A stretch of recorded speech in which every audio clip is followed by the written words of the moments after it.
Di antara para raja Jawa kuno, satu nama bergema kuat dalam sejarah sebagai pemimpin yang melampaui zamannya ialah Sri Maharajadiraja Kertanagara Wikrama Darmotunggadewa, penguasa terakhir kerajaan Singasari. Ia bukan sekadar raja, ia adalah Cakrawartin, penguasa dunia menurut ajaran Dharma. Sang raja memegang kekuasaan atas seluruh arah penjuru, sebagaimana roda Dharma bergulir menaklukkan tanpa kekerasan. Interpretasi konsep Cakravartin dalam Tantrayana Buddha.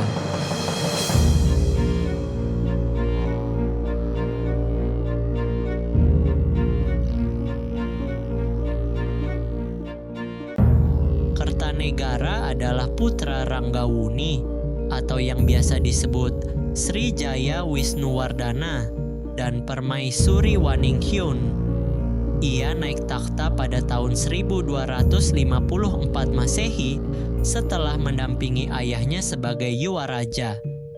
Dalam prasasti Wurare pada tahun 1289 Masehi yang dipahat di Nganjuk, disebutkan Syari Maharajadiraja Shri Kertanagara Vikrama Darmotunggadewa Sajnyanashraya Shri Jinala, bahwa Kertanegara telah mencapai Jnanashraya, pelindung kebijaksanaan spiritual, dan setelah wafat dimuliakan sebagai dewa dalam bentuk Jina Mahaksobhya, lambang kemarahan agung yang mengatasi kebodohan.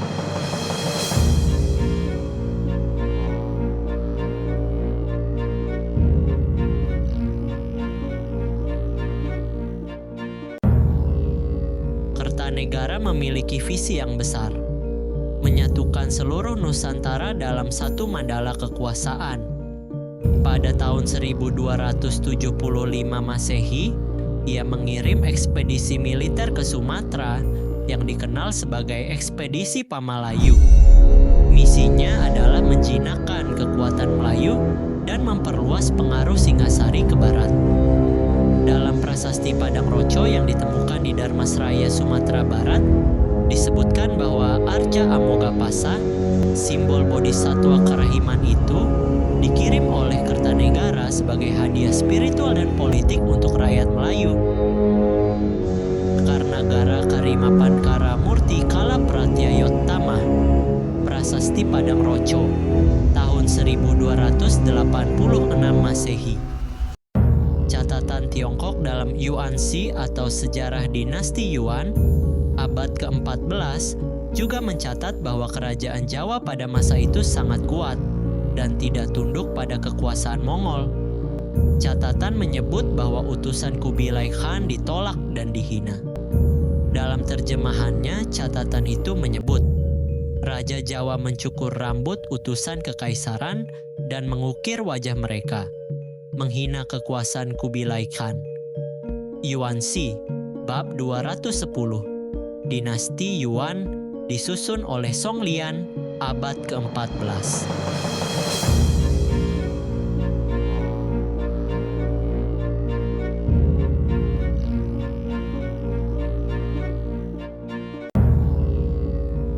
Kertanegara menganut sinkretisme keagamaan yang kompleks, menggabungkan Tantrayana Buddhisme dengan Siwaisme dalam bentuk spiritual politik.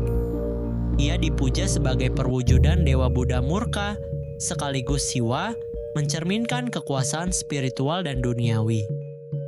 Dalam prasasti Wurare atau situs Joko Dolok yang saat ini berada di Surabaya, ia disebut telah mencapai siddhi, kesempurnaan spiritual tertinggi, yang dalam kepercayaan waktu itu adalah legitimasi kekuasaan dari langit.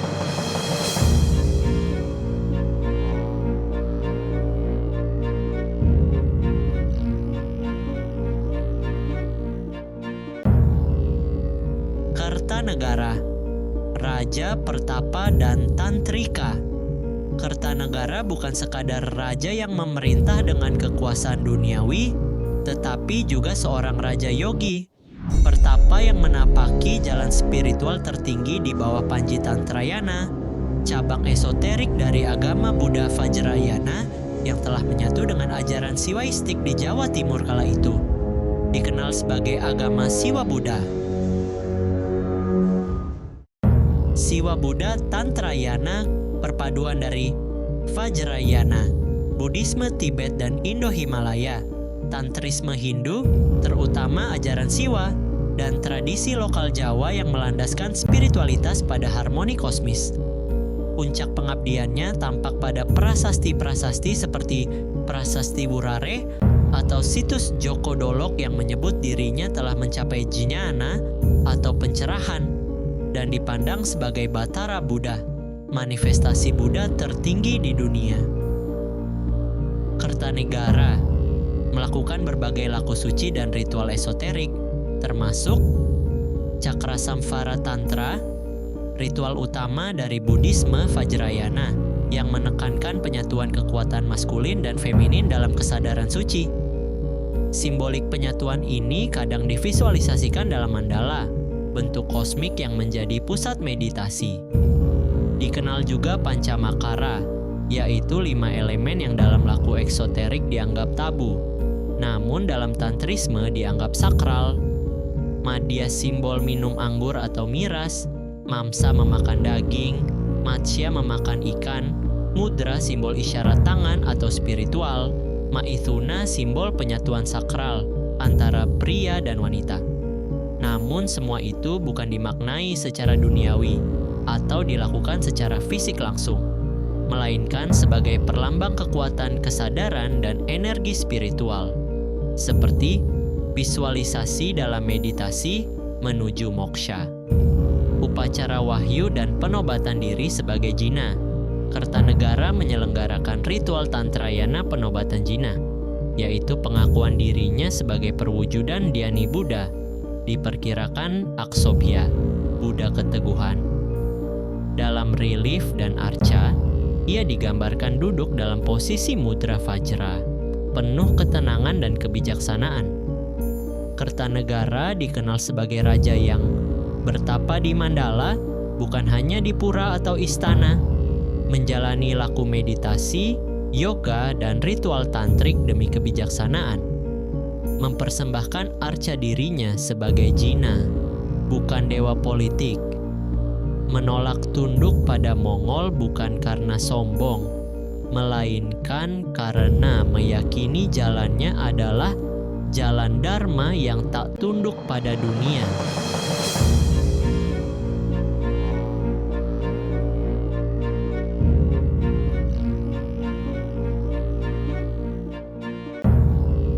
Tahun 1289 Masehi, Kertanegara menolak utusan Kubilai Khan.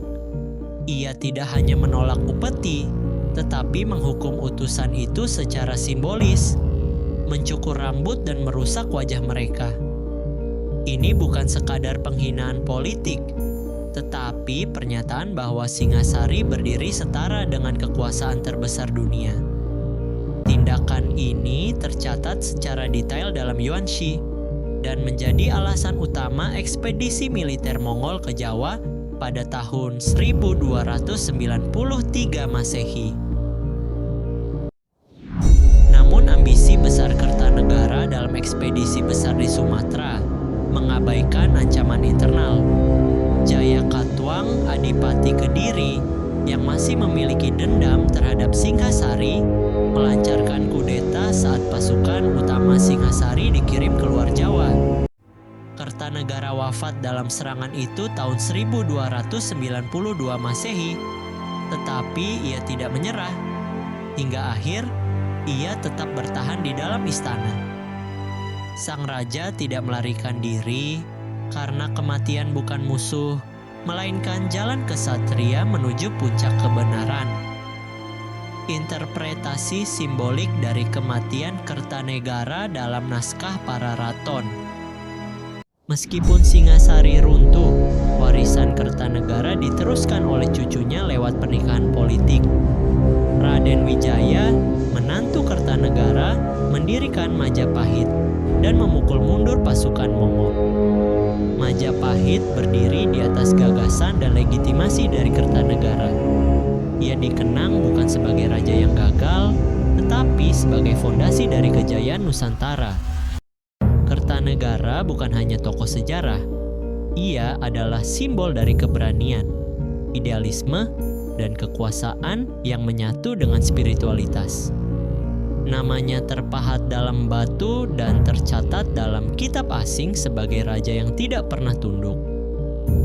Kalau kamu mulai suka sama konten-konten di channel ini, jangan ragu buat dukung dengan like, share, dan subscribe. Ya, kalau ada topik sejarah lain yang kamu pengen kita bahas bareng, langsung aja tulis di kolom komentar. Kita diskusi bareng di sana.